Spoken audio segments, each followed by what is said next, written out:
Hello friends, तो इस video में आप सभी का स्वागत है जिसमें हम आज करेंगे क्लास 10th वालों के लिए साइंस का दूसरा चैप्टर हम करवा रहे हैं। अभी तक 2 लेक्चर आ चुका है, तो जाकर आप देख सकते हैं। और ये आप देख सकते हैं बहुपद दूसरा चैप्टर प्रश्नावली 2.2 हमने कंप्लीट करवाया, तो जाकर वो भी देखिए, ठीक है। और हम बता दें कि हमने एक नया जो चैनल है, ये जो है आपका, इस पर तो हम करवा ही रहे हैं ना। और पुराना जो चैनल है उस पर हम एक नया कहानी लेकर आए हैं, तो जाकर आप देख सकते हैं, जो कि पौराणिक कथाओं के अनुसार नदियों की कहानी हम देख रहे हैं, जो एक अलग तरह की है, ठीक है। तो जाकर आप देखिए और आपको कैसा लगता है वो भी आप कमेंट कीजिए, ठीक है। तो यहाँ से हम शुरू करेंगे और इस चैप्टर का नाम है अम्ल, क्षार, लवण, ठीक है। इतना तो चैप्टर आप अगर देखे होंगे तो पता ही होगा। अगर आपके पास बुक नहीं होगा फिर भी आप यहाँ से पढ़ सकते हैं, आपको नोट्स प्रोवाइड हो जाएंगे, कोई इसमें दिक्कत नहीं होनी चाहिए।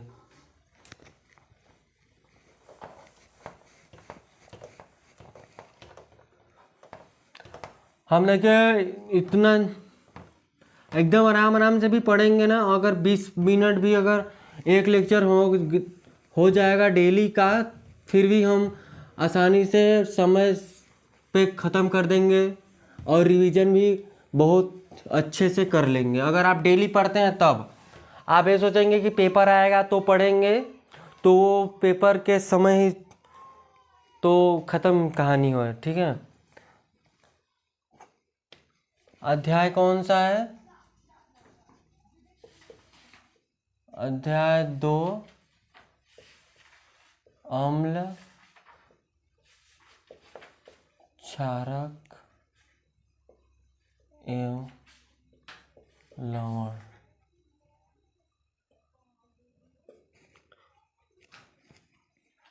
अम्ल, क्षार एवं लवण। और इसमें जो टॉपिक है वो है हमारा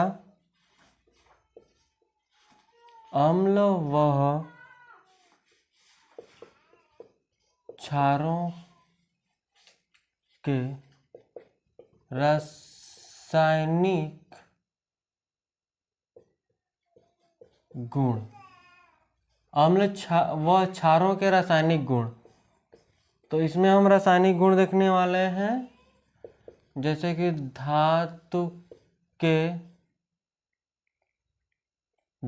की अभिक्रिया,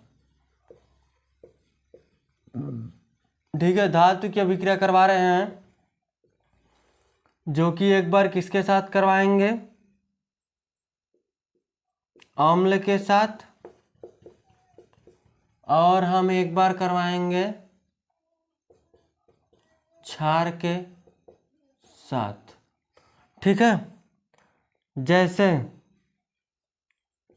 अम्ल प्लस धातु मिलकर लवण बनाते हैं और हाइड्रोजन बाहर निकलता है।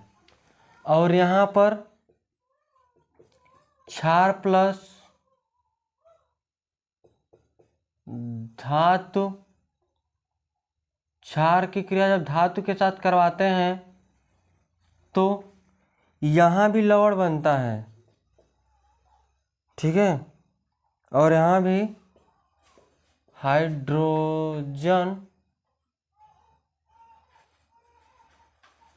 बाहर निकलता है। अम्ल कौन सा हम ले लें? HCl ले सकते हैं, ठीक है। तो HCl की क्रिया करवाते हैं हम Zn के साथ। तो यहाँ समझिएगा क्या बना, ZnCl2 और H2। देखिए Cl यहाँ पर 2 परमाणु है, यहाँ पर भी, तो यहाँ 2 से आप गुणा कर लीजिएगा, समीकरण संतुलित हो गया। सेम उसी तरह क्षार हम कौन सा ले सकते हैं, जैसे कि NaOH, ये भी क्षार ही है, इसकी क्रिया करवाते हैं Zn के साथ। तो यहाँ पर क्या बनेगा?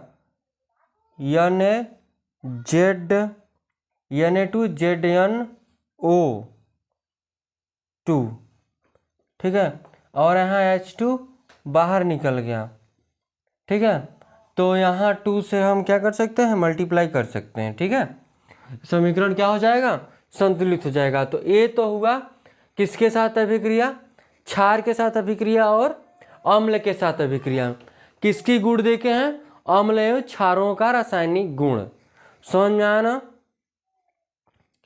ठीक है। अगर हम इसमें बात करते हैं, एक छोटा सा नोट्स करके लीजिएगा, पॉप टेस्ट, ये क्या होता है, तो लिखेंगे कि हाइड्रोजन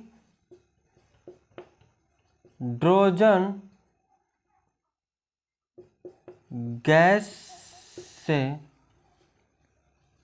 निहित, हाइड्रोजन गैस से निहित परख नली के पास जब जलती हुई मोमबत्ती, हाइड्रोजन गैस से निहित परख नली के पास जब जलती हुई मोमबत्ती लाई जाती है तो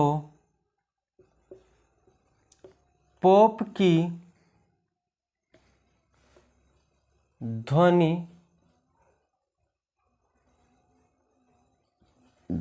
उत्पन्न होती है। इस टेस्ट को हाइड्रोजन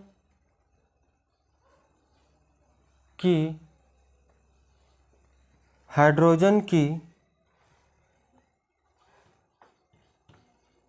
उपस्थिति दर्शाने के लिए प्रयोग करते हैं। ये जो पोप टेस्ट है, ये क्यों किया जाता है कि हाइड्रोजन गैस से निहित परख नली के पास जब जलती हुई मोमबत्ती लाई जाती है तो पॉप की ध्वनि उत्पन्न होती है। इस टेस्ट को हाइड्रोजन की उपस्थिति दर्शाने के लिए प्रयोग किया जाता है। कौन सा, पॉप टेस्ट, ठीक है। उसमें हाइड्रोजन उपस्थित है या नहीं, उसकी बात करते हैं, ठीक है। अगला आता है हमारा क्या, लिखिएगा, धातु कार्बोनेट तथा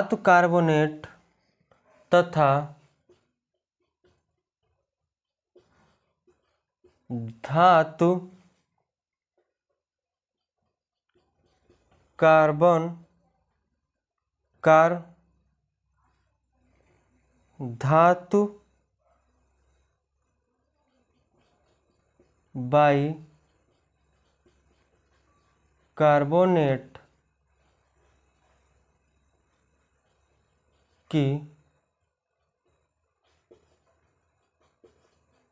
अभिक्रिया, धातु कार्बोनेट तथा धातु बाई कार्बोनेट की अभिक्रिया ना। तो इसमें हम देखेंगे पहला क्या, अम्ल के साथ,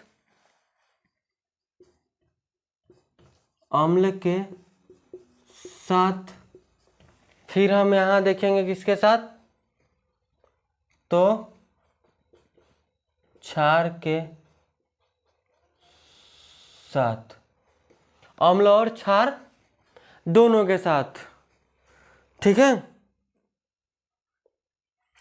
देखिए, जो धातु कार्बोनेट तथा धातु बाई कार्बोनेट है, अम्ल के साथ तो क्रिया करता है, क्षार के साथ कोई क्रिया नहीं होता है, कोई अभिक्रिया नहीं होता है इसके साथ।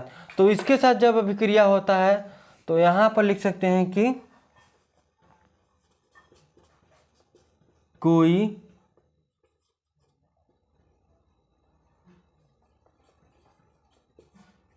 अभिक्रिया नहीं कोई अभिक्रिया नहीं होता है, अम्ल के साथ अभिक्रिया होता है तो उसको हम लिखेंगे। ठीक है, इतना आप स्क्रीनशॉट लीजिए, फिर हम आगे बढ़ते हैं।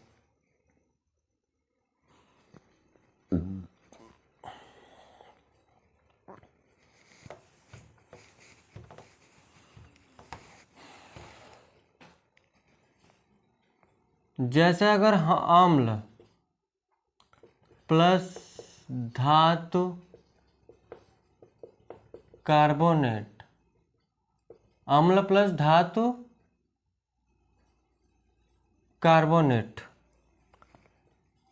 इसमें भी लवण बनेगा प्लस CO2 प्लस जल भी बनेगा। ठीक है, जैसे हम HCl की क्रिया करवाते हैं Na2CO के साथ, सॉलिड होता है यह, तो यहाँ पर क्या बनता है, पहले NaCl इक्वा सोल्यूशन में होता है, प्लस में CO2 हो गया और H2 हुआ। देखिए हाइड्रोजन 2 है, हाइड्रोजन यहाँ पर एक ही है तो यहाँ 2 से मल्टीप्लाई कर लेंगे। ठीक है, और तो देखिए यहाँ पर 3 है, यहाँ भी देखिए ऑक्सीजन क्या है, 3 ठो हो गया, यहाँ पर ऑक्सीजन 3 ठो है, समीकरण संतुलित हो गया, CO2 हुआ और H2O बन गया। अब देखिए हम अम्ल की अभिक्रिया धातु कार्बोनेट, धातु बाई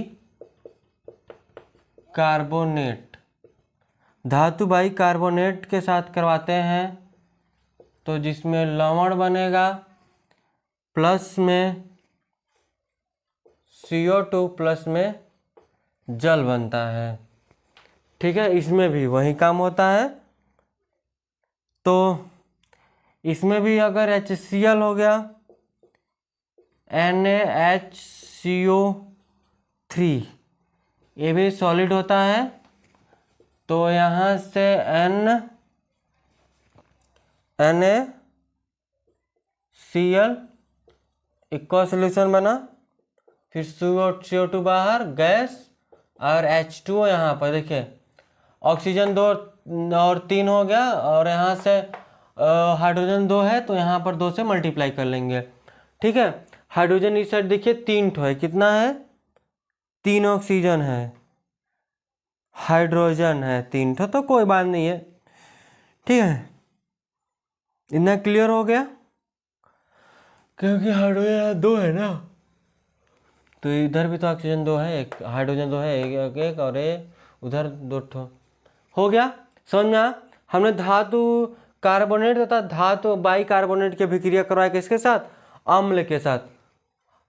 ये क्या धातु कार्बोनेट है और धातु बाई कार्बोनेट है। ठीक है, तो ये तो हो गया, सेम चीज बना यहाँ पर इक्वा सोल्यूशन यानी Cl बना, सोडियम क्लोराइड, और यहाँ भी सेम वही बना है। ठीक है, बात समझ गए,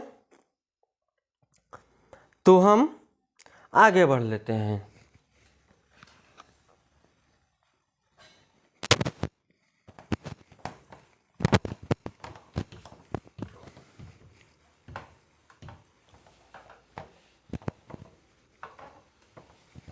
इधर से आप नीचे का उतार चुके होंगे तो आगे बढ़ते हैं। लिखेंगे चूने के पानी का टेस्ट, चूने के पानी का टेस्ट, तो लिखेंगे कि उत्पादन कार्बन डाइऑक्साइड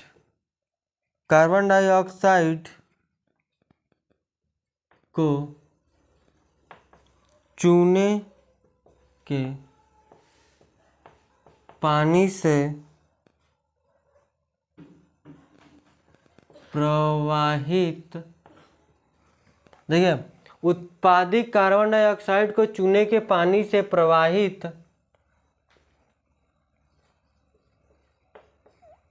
करने पर पानी कैसा होता है? दूधिया हो जाता है। उत्पादित कार्बन डाइऑक्साइड को चूने के पानी से प्रवाहित में से लिख सकते हैं, पानी से प्रवाहित किया जाता है तो क्या हो जाता है? यह दूधिया कलर का हो जाता है। क्या? चूने का पानी। जैसे कि CaOH इक्वा solution plus CO2 gas कि अब क्या होगा? CO3 solid H2O liquid. ठीक है, ऐसे से सॉलिड होता है और एक की से एक्वा सॉल्यूशन एक्वा होता है। बात समझ में आ? यहाँ से हमको क्या मिला? सफेद अवक्षेप, सफेद अवक्षेप। ठीक है, अधिक मात्रा में CO2 प्रवाहित करने पर, जब हम इसमें अधिक मात्रा में CO2 प्रवाहित करेंगे तो क्या होगा कि CO3 solid H2O liquid CO2 gas क्या बना? CaHCO3 यानी कि जल में घुलनशील।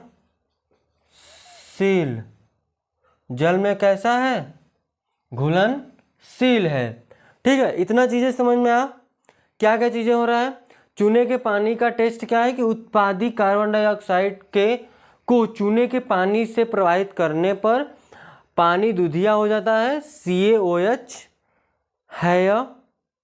ठीक है, चूने का सूत्र CO2 प्रवाहित करवाए, CaCO3H2O बना। यहाँ से फिर इसको ज़्यादा प्रवाहित करवाया जब इसमें, तो ये जल में घुलनशील है। क्या है? घुलनशील है। ठीक है, इतना बात आपको समझ में आई है?